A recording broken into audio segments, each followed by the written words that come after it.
So what should I say first? Whatever. How to start the frame? Yeah, go ahead.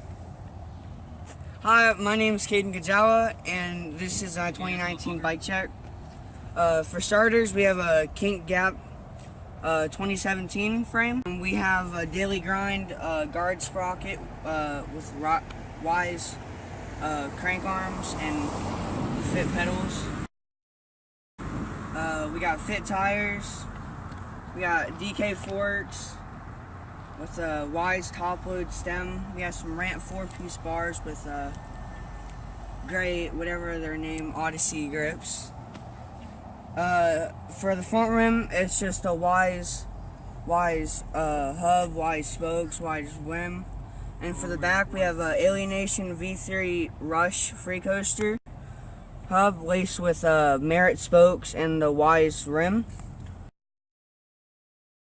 We got some Odyssey MPEGs, fit seat posts, and a Primo